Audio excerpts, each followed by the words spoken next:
ធัวរំងាប់ខ្លី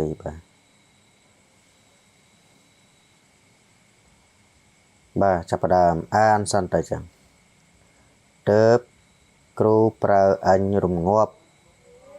អស់ទាំងចង្រៃសារពើឫស្សីឈើគ្រឿងផ្ទះចាស់ថ្មីបែកជើងរលំរលាយត្រុតត្រោមខ្ពស់ទាបវែងខ្លីសសរចង្រៃមានភ្នែកវាចកោងប្រហោងពំសម្បកសត្វសក់មានពឹសដល់ចង្រៃទើបគ្រូប្រើអញឲ្យរំងាប់អស់ទាំងចង្រៃអំពីមេដំបូលចន្លោះបង្កង់ចុងផ្លានគ្រប់រនុតរនៀបរណាំងជញ្ជាំងខ្សែទ្វារបង្អួចខ្នួយខ្នាប់ស្បូវកណ្ដាប់ចាប់កំបិតទើបគ្រូប្រើអញរំងាប់អស់ទាំងចង្រៃសពជនណាសត្វមានជើង4ជើង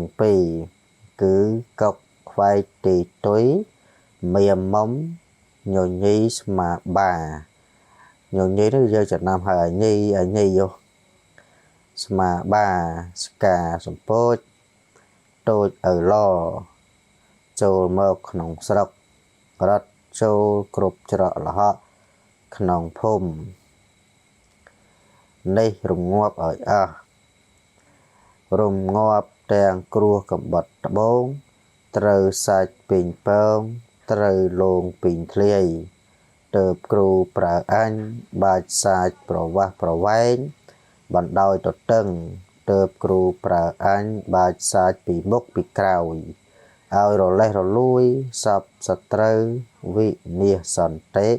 អសេសតោបាទនេះជាមេរងាប់បាទឃើញថាมันវែងពេកហើយក៏มันខ្លីពេកដែរហើយក៏រងាប់បានគ្រប់គ្រាន់ដែរបាទអញ្ចឹងត្រឡប់ទៅក្រោយទៅ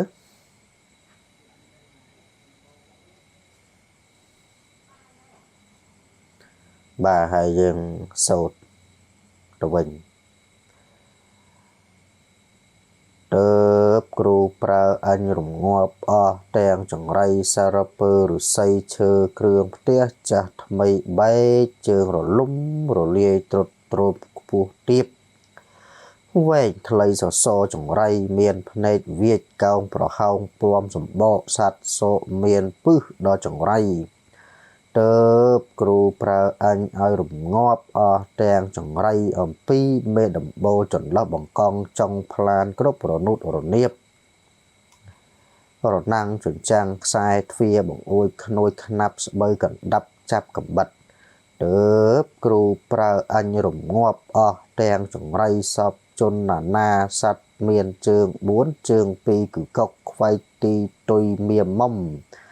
ញញីស្មាបាស្កាសម្ពោចតូចឪឡចូលមកក្នុងស្រុករត់ចូលគ្រប់ច្រកលហកក្នុងភូមិនេះរងាប់ឲ្យអស់រងាប់ទាំងគ្រោះកំបត់ត្បូងត្រូវសាច់ពីងពងត្រូវលងពីងធ្លាយទើបគ្រូប្រើអញបាច់សាច់ប្រវាស់ប្រវែងបណ្ដោយទទឹងទើបគ្រូប្រើអញបាច់សាច់ពីមុខពីក្រោយ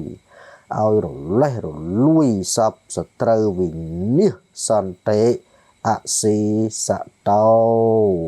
បាទអញ្ចឹងគឺចាប់ហើយ